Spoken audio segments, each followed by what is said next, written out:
안녕하세요. 리애니TV 성형외과 전문의 이정원 원장입니다. 오늘은 제가 매번 말씀드리는 자연스러우면서도 풀리지 않는 쌍꺼풀, 그 비결에 대해서 말씀드리려고 하는데요.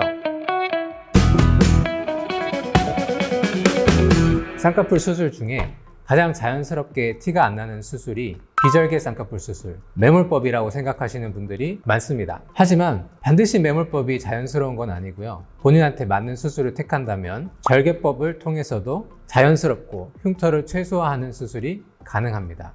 어떤 수술이길래 그런지는 이 영상을 끝까지 보시면 알려드리겠습니다.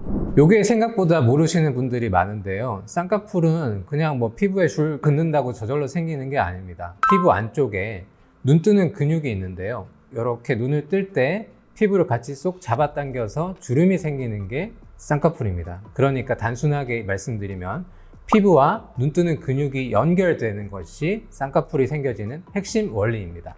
그래서 쌍꺼풀 수술은 피부에 절개를 하거나 아니면 비절개를 하거나 각각의 방식으로 피부층과 눈 뜨는 근육층을 묶어주는 수술이라고 이해하시면 되겠습니다.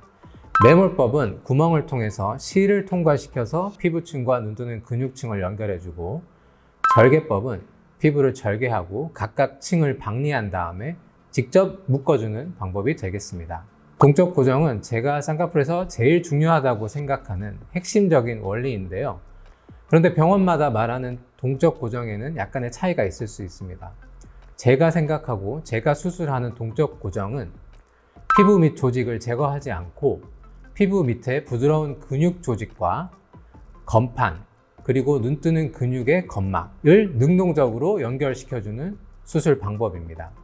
동적 고정의 핵심 포인트는 1차로 건판의 하단부에 부드러운 고정을 한 다음에 2차로 점막을 고정하는 것인데, 이때 점막의 너무 상단부에 고정되면 깊은 고정이 나올 수 있기 때문에 점막의 하단부에 고정하는 게 동적 고정의 핵심 포인트입니다.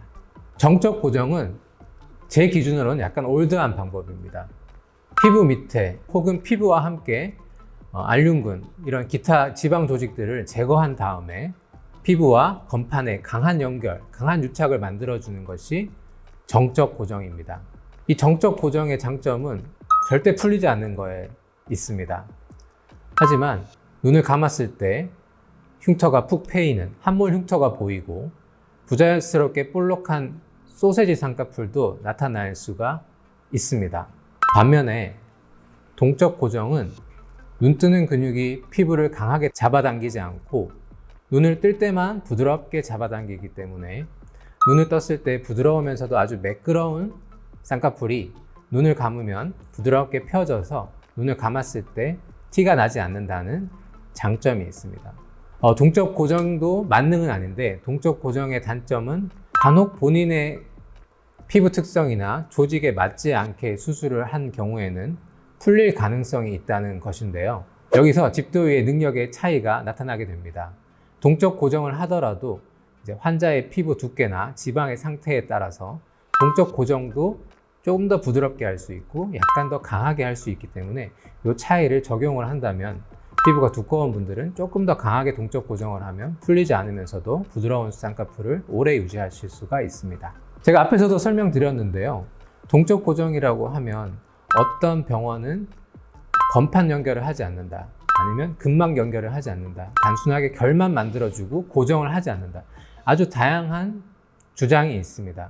같은 동적 고정이라고 하더라도 병원마다 같을 수는 없습니다. 저희 병원에서 하는 동적 고정은 근막과의 연결은 충실히 만들어주되 너무 깊은 연결이 되지 않도록 건판을 이용하여서 부드러운 연결을 만들어주는 것이 다른 병원과의 차이점이 되겠습니다. 부드러우면서도 풀리지 않는 쌍꺼풀이 제일 중요한데, 제가 생각하기에는 동적 고정이 그러한 결과를 만들어내는 제일 좋은 고정 방법인 것 같습니다. 쌍꺼풀 수술에서 가장 중요한 키포인트는 자연스럽고 흉터가 적은 것이라고 생각합니다. 자연스럽고 티가 나지 않는 쌍꺼풀은 자연유착이나 매몰법 같은 수술 방법의 문제보다 쌍꺼풀 고정 방법이 더 중요하다고 하겠습니다. 무조건 자연유착이나 매몰법으로 할 거야, 이렇게 고정된 생각보다는 본인의 눈 상태에 따라서 자기한테 맞는 수술 방법이 절개일 수도 있고 부분 절개일 수도 있으니까 열린 마음으로 전문의와 상담을 받아보시기를 추천드리겠습니다. 감사합니다.